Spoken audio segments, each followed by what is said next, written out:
Na segunda-feira, esse chamado auxílio emergencial, R$ 600, um voucher para trabalhadores informais de baixa renda. Esse benefício, que vai ser concedido em razão da pandemia do coronavírus, vai durar, a princípio, 3 meses. Mas esses 3 meses, será que podem ser prorrogados? Quem nos ajuda a entender isso tudo, esses caminhos todos, é o economista Rodrigo Rocha, que já está aqui com a gente. Seja bem-vindo, Rodrigo. Bom dia. Deixa eu só dar bom dia para você. Tudo bem contigo? Bom dia, Sérgio. Bom dia a todos que nos assistem. Antes, vamos ver a nossa Sara Medeiros. Eu já converso com você, tá bom? Vamos recebê-la primeiro. Como é bom revê-la. Alô, alô, Sara Medeiros. Bom dia para você. Como é que ela já está com a gente no ar? Está ali se preparando. Daqui a pouquinho ela vai conversar conosco, ela só está se ambientando daqui a pouco. Tem feira ali, hein, Rodrigo? Aumentaram os preços da feira significativamente ou não, Rodrigo? Algumas coisas podem ter aumentado de preço porque também a logística ficou mais cara e mais difícil. A partir do momento que você tem dificuldade dos caminhoneiros circularem, porque alguns negócios que dão suporte, restaurantes no meio do caminho, postos de combustíveis podem estar também enfrentando dificuldade, isso vai encarecendo a logística e naturalmente isso pode aumentar o preço. Agora também, infelizmente, tem aquelas pessoas que aproveitam desse momento para tentar ganhar um pouquinho mais.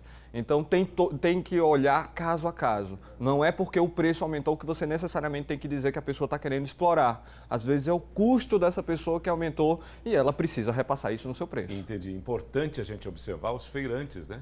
O comportamento dos feirantes também é algo muito interessante. Apesar de que existam esses oportunistas, há pessoas também que, ao contrário, elas querem facilitar as coisas nesse momento, né? Perfeito. Rodrigo? A gente tem, infelizmente, pessoas que não têm essa índole tão boa para cuidar realmente de manter o preço dentro do que é considerado justo.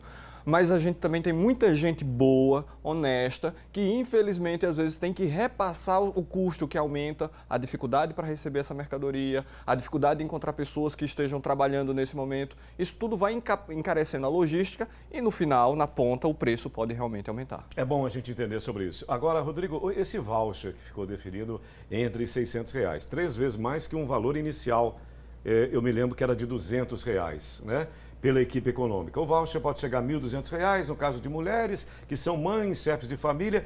Mas para quem vai ser esse benefício? Quais são os requisitos exatamente para que se alcance esse auxílio? Olha, tem alguns requisitos, como por exemplo, ser microempreendedor individual, ser contribuinte individual ou facultativo do regime geral de previdência social, ser trabalhador informal inscrito no cadastro único, se não for inscrito, fazer autodeclaração. Então, aí vão os primeiros pré-requisitos, um desses tem que ser cumprido.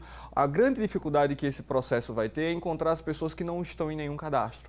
Infelizmente, muitas pessoas são informais e não participam de nenhum programa, nenhum benefício do governo. Então, chegar nessas pessoas vai ser a parte mais difícil, porque são pessoas que nunca dependeram do governo, sempre batalharam no seu dia a dia, sempre lutaram, foram para a rua vender seu produto, vender seu serviço e que nesse momento são pessoas que estão muito desassistidas. Então vai ser difícil alcançar essas pessoas? Vai ser mais difícil alcançar essas pessoas. Identificá-las, é isso, Rodrigo? Porque a gente está falando aqui no Brasil de algo em torno de 38 milhões de pessoas informais. Dessas 38, você está tentando atingir aqui algo em torno de 24 milhões. E aí a dificuldade é encontrar pessoas que nunca foram beneficiadas por nenhum programa, por nenhum auxílio dos governos estaduais, federais, no nível federal, municipal. E se você não tem esse cadastro, aí é onde entra a questão da autodeclaração. É muito importante que essa pessoa fique acompanhando, porque o detalhamento de como vai ser esse cadastro ainda não foi divulgado. E aí quando surgir essa divulgação, é importante que a pessoa esteja atenta para ela conseguir rapidamente se cadastrar, fazer essa autodeclaração e poder ter acesso a esse benefício. E a equipe econômica, Rodrigo, deve estar se debruçando nesse assunto dioturnamente, deve estar quebrando a cabeça exatamente para alcançar essas pessoas e aí as exigências também, para que fique muito claro para o nosso telespectador.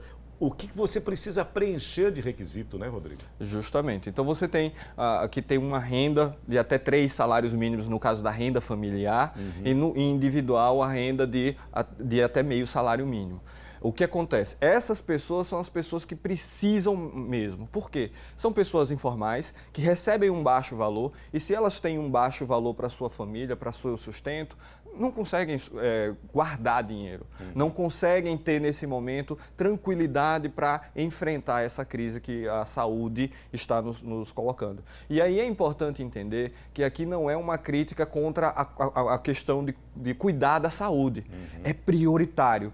Temos que estar vivos para poder pensar nas outras coisas. Mas enquanto você não cuidar também da parte da renda, essas pessoas não vão conseguir manter a sua saúde. Não dá para pensar em saúde sem ter o que comer dentro de casa. Então é muito importante cuidar dessas pessoas que viviam de pequenos negócios ali no centro, em várias atividades que precisavam de aglomeração de pessoas, ali no calçadão, em lugares que tem essa movimentação e que simplesmente de um dia para o outro deixou de ter qualquer movimentação. Então essa pessoa, ela simplesmente está voltando para casa sem um alimento para os seus filhos, para sua esposa, para sua família. Então essa pessoa precisa realmente de um auxílio rapidamente e aí, como bem colocado, existe uma burocracia por trás que não dá para fugir e que isso dificulta o processo. Alguns falam entre 10 e 20 de abril para poder receber esse dinheiro, porque é o tempo dos bancos se organizarem, o dinheiro chegar nos bancos e as pessoas conseguirem efetivamente ter acesso a esse dinheiro. Então até esse momento tem tido muitas campanhas de doação, é muito importante as pessoas se unirem para tentar ajudar essas pessoas que estão numa situação mais delicada. Rodrigo, muito bom te ouvir, porque essa sua reflexão é o seguinte, gente, tem que sentir na pele também. Tem que sentir, tem que ter essa solidariedade. Às vezes as pessoas julgam de uma maneira completamente assim desordenada e até leviana. Porque imagina você, exatamente como você colocou, a pessoa não tem o que ela ganha para comer. É para a manutenção da alimentação dela. Então fica muito difícil. Outra dúvida que se coloca, quem recebe Bolsa Família poderá receber esse benefício, será? Terá que fazer uma escolha. Se o benefício for maior que o valor da Bolsa Família, ele poderá optar pelo benefício, já que é mais vantajoso. Caso não seja, permanece apenas com Bolsa Família. E esse desafio que a gente colocou também é chegar a essas pessoas. Digamos assim, quando estiver definido o pagamento, esse pagamento vai acontecer de que forma? Pelos bancos oficiais, pelas casas lotéricas, também será um desafio nesse sentido, né? Com certeza. É essa preparação do efetivo pagamento que está sendo feito. O que acontece? Quando você tem Banco do Brasil e Caixa Econômica, já são bancos que estão previamente credenciados, mas eles também vão tentar encontrar outros mecanismos para que as pessoas possam fazer esse saque e ter acesso a esse dinheiro.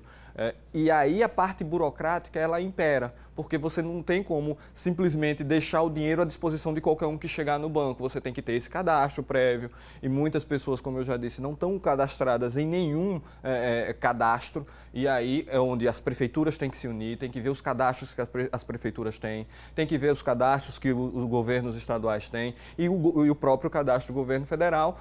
E criar essa opção também, onde você vai ter o autocadastro, a autodeclaração para conseguir ter acesso a essa renda. Rodrigo, eu estou vendo o nosso presidente da Câmara, o Rodrigo Maia, como um grande protagonista nesse momento. Ele tem defendido que, inclusive, esse valor proposto, ele deve ser ampliado, deve ser maior, para que se mantenham as pessoas em casa, e inclusive os trabalhadores formais. É mais ou menos por aí o raciocínio? Olha, a gente tem que tomar um cuidado com a dose. O mesmo remédio que salva pode matar. Se a gente não tiver uma produção na atividade econômica que justifique essa circulação de dinheiro, infelizmente o que você pode estar gerando é simplesmente inflação. Porque quando você tem muito dinheiro nas mãos das pessoas e não tem comércio funcionando, não tem os serviços funcionando, esse dinheiro acaba gerando uma inflação. Então é muito necessário que se tome o devido cuidado. Essas doses estão sendo dadas, cada dose que for dada tem que ser analisado. Será que foi suficiente? Será que não foi suficiente? No caso, por exemplo, das mulheres que são chefes de família, terão direito a 2 auxílios, ou seja, R$ 1.200. É essa dosagem que está sendo testada. A gente não estava preparado para isso. Infelizmente, o mundo não estava preparado para isso. E agora é o momento onde a gente vai testando, vendo se está funcionando, porque esse dinheiro, quando chega na mão da família, vai para fazer as compras, e isso também vai mantendo os negócios que estão oferecendo, os supermercados, mercadinhos, que precisam que as pessoas tenham dinheiro para ir lá fazer a compra. Exato. Então é isso que a gente está nesse momento enfrentando, é essa análise, fazendo medidas que são emergenciais, mas que também não podem ser tomadas de qualquer jeito, porque senão pode gerar também um efeito negativo. Rodrigo, antes da gente encerrar, eu tenho uma outra pergunta. Até o Scooby comentava comigo ontem, ele tentou acessar um aplicativo da Caixa para o refinanciamento habitacional. Ele não conseguia acessar, talvez até pelo alto volume de pessoas que estão ali naquele momento com a mesma ação. O que se faz com relação a crédito bancário, a empréstimos bancários, a como se rolar isso? O governo já definiu esta possibilidade de se postergar esses pagamentos? Olha, na realidade não é uma decisão exclusiva do governo. O governo ele pode tomar medidas para tentar auxiliar, mas a FEBRABAN, que é a Federação dos Bancos, o que é que ela decidiu? Ela decidiu, junto com os maiores bancos, que essas dívidas podem ser negociadas. Agora, é importante frisar que quem puder pagar as suas dívidas em dia sem comprometer a sua segurança alimentar, ou seja, sem comprometer a sua subsistência, é importante que o faça, porque esses pagamentos eles podem até ser postergados, mas não significa que não vão ser pagos. Então, em algum momento, você vai ter que pagar, inclusive podendo incorrer outros custos, porque a gente pode ter uma taxa de juros mais baixa, mas vai ter essa taxa de juros. Então, quem conseguir arcar com as suas despesas normalmente, mantenha os pagamentos normalmente, porque depois, lá na frente, você evita custos desnecessários. No caso, por exemplo, da água e da luz, as pessoas estão perguntando, e o dinheiro se eu não tiver para pagar a água e a luz? O que foi decidido é que não haverá corte durante 90 dias, mas não significa que a cobrança não será feita mais na frente. Entendi. A cobrança será feita, vai continuar chegando a conta, só que você não terá o corte sendo realizado durante 90 dias, mas mais na frente as medidas cabíveis serão tomadas tanto pelo fornecimento da água, tanto quanto pelo fornecimento da energia. Então é importante que quem puder pagar as suas contas em dia, o faça para não gerar um problema maior mais na frente. Rodrigo, eu até pedi para que eu me estendesse um pouquinho contigo, porque na verdade a conversa com você, ela é mais até que informação, ela é uma prestação de serviço. As Perfeito. Pessoas estão querendo saber o que elas fazem e tal. Agora, para a gente encerrar, dentro da sua visão como economista, como se projeta esse novo cenário econômico? Essas ações vão resolver esses problemas iniciais? Olha, inicialmente o problema que a gente enfrentou e está enfrentando é o quê? Pessoas que estão ficando dentro das suas casas sem ter uma renda, os informais em especial, e empresas, em especial as pequenas, que não têm dinheiro para honrar os seus compromissos financeiros. Uhum. Então você tem, no lado das pessoas físicas, a questão de auxílios, para que essas pessoas consigam sobreviver durante esse momento. E no caso das pequenas empresas e das empresas em geral, o financiamento, o crédito, que deve ser um crédito facilitado, um crédito com 6 meses pelo menos para você começar a pagar, de 6 a 12 meses, para que essas empresas sobrevivam.